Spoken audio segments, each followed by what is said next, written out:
হয় আমি সেই দেহেই তো থাকতে ভালোবাসি, তাই না? বলে এই জাগতিক জগতের এই যতই ঘর বাড়ি সাজাও, মন্দির সাজাও, কোনো লাভ হবে না যদি তোমার দেহ মন্দিরটা একবার সাজাতে না পারো। এই দেহ মন্দিরটাকে সাজাতে হবে। জয় জয় নিতাই গৌর প্রেমানন্দ হরি হরি।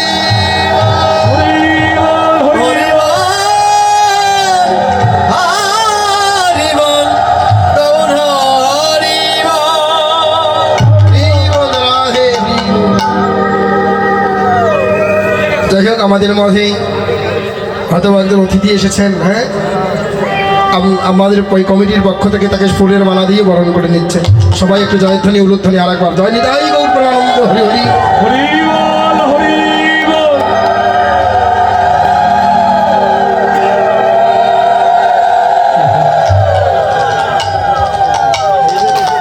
এই বৈষ্ণবের সঙ্গ আজকের এই সাধুগুরু বৈষ্ণবের বাজার, তাই না?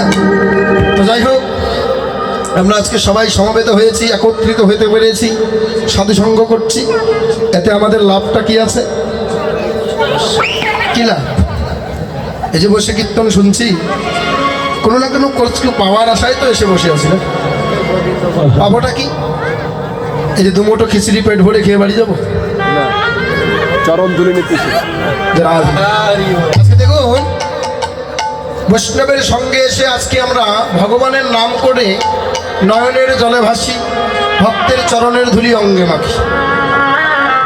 কত কোটিপতি, লাখপতি, শিল্পপতি পর্যন্ত এসে এই চরণ ধুলো মাখে। কেন?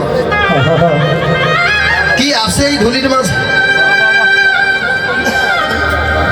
বলছে যদি কিছু না থাকতো, ক্রমান্বয়ে যেটা দেখে এসেছি, আমার বাবারা যেটা করেছে, আমার ঠাকুরদাদারা যেটা করেছে, আমরাও আজকে সেটাই করে যাচ্ছি নাকি? তবে কিছু না কিছু নিশ্চয় এর মধ্যে লোকায়িত আছে, কিন্তু আমরা সেটা উপলব্ধি করতে পারি না। কেন? সেই বিশ্বাসটুকু আমার অন্তরে এখনো জন্ম নেয়নি। বলছে বিশ্বাসে মিলায় বস্তু, তর্কে বহুদূর। যে তর্ক করে ধর্ম নিয়ে, আচ্ছা বলুন তো, এটা বলার শেষ আছে? শেখার শেষ আছে? এত জায়গায় কীর্তন হচ্ছে, কত কীর্তনীয় হচ্ছে, তার কোনো মানে লেখা জোগা নাই, গুণেও শেষ করা যায়। কিন্তু কীর্তন প্যান্ডেলও ততই বাড়ছে, তাই না? কি তারপরও কি এই কৃষ্ণ কথা, গৌর কথার কোনোদিন শেষ দেখেছেন না? হ্যাঁ, কোনোদিন শেষ হয়েছে না? বলছে দেখো, যে কেউ যদি গৌর কথা, কৃষ্ণ কথা শেষ করতে চায়, ভাগবত অমৃত কথা শেষ করতে চায়, সে বড় মূর্খের পরিচয়। যে ভুলটা এত বড় মহামহা পণ্ডিত, মহামহা জ্ঞানী হয়েও, ভগবানের কৃপা পেয়েও কিঞ্চিত একটু ভুল পথে হেঁটেছিলেন, কিন্তু সেই ভুল পথে শুধরানোর জন্য ভগবান তাকেও অন্য একটি মাধ্যম দিয়ে শুধরিয়ে দিলেন যে হে কৃষ্ণ দৈপায়ন বেদব্যাস, তুমি 18টি পুরাণ রচনা করেছো, কিন্তু করে তুমিও কেন এত জ্ঞানের ভান্ডার ধারণ করে কেন বা তুমি ভুল পথে অগ্রসর হল? ভগবান বলছে আমি আমার ভক্তকে রক্ষা করার জন্য অনেক সময় রাজনীতি করি। কথাগুলো একটু বিচার করে ভালো করে শুনবেন। ভগবান কি রাজনীতি করে নাই? দাদা বল করছে। আপনাদের কি বিশ্বাস হয় যে করেছে কি করে নাই? হ্যাঁ, কিন্তু এই আজকের মতো রাজনীতি নয়। ভগবান যেটা করেছে হরিব, ওটা ভক্তকে রক্ষা করার জন্য।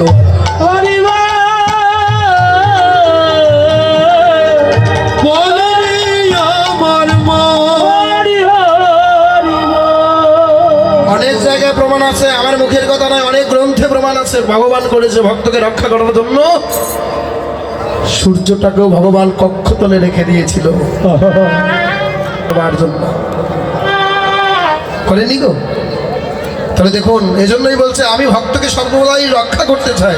যদি কখনো কোনো ভুলক্রমে ভক্ত আমার ভুল পথে হাঁটে, আমি সেখান থেকে ওই ভক্তকে সরিয়ে নিয়ে আসতে চাই।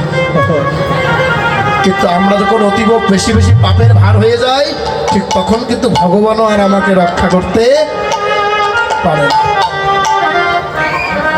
দেখুন, অনেক দুষ্ট রাজা ছিল বাবা, শিশুপাল ছিল না, অত্যাচারী রাজা, অনেক অত্যাচার করেছে, অনেক।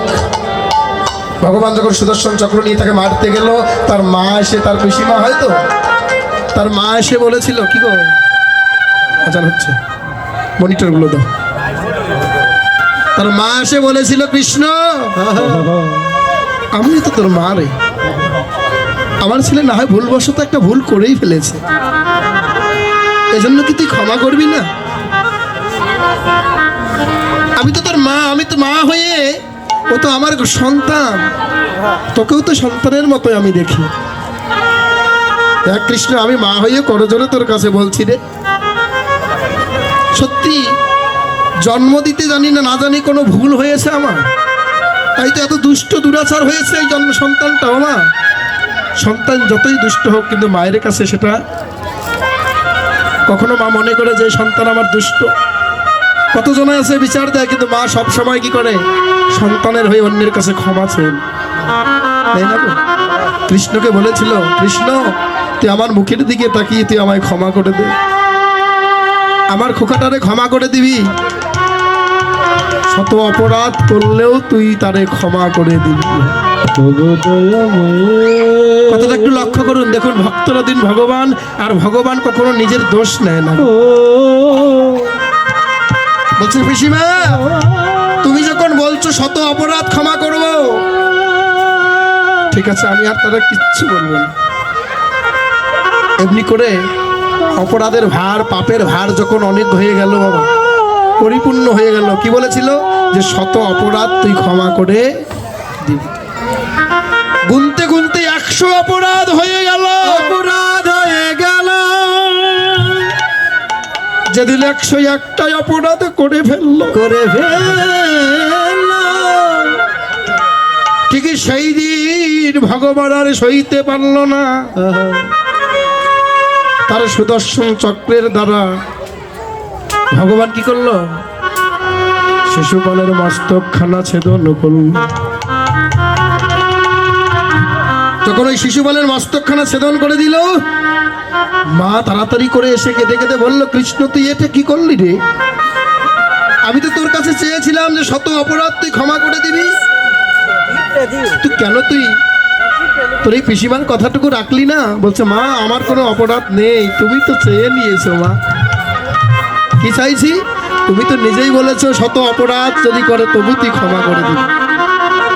বাবা, তুমি কি হিসাবটা রেখেছো? কোন হিসাব রাখবো?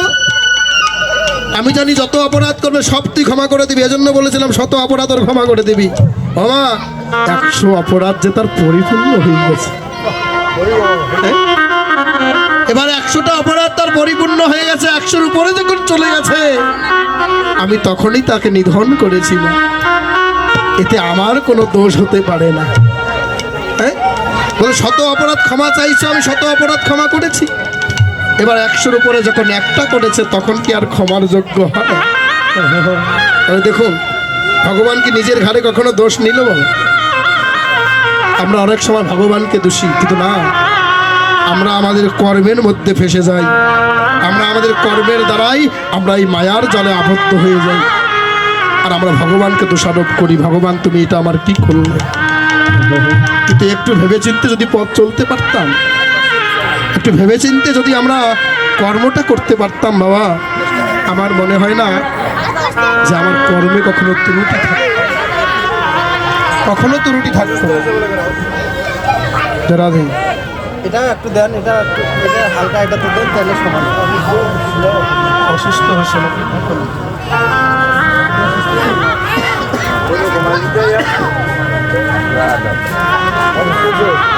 আচ্ছা যাই হোক বাবা, না সাউন্ড এত কম, সাউন্ড তো কম হয়ে যাচ্ছে, বিঘ্ন করছে, সাউন্ড বাড়াই দেন।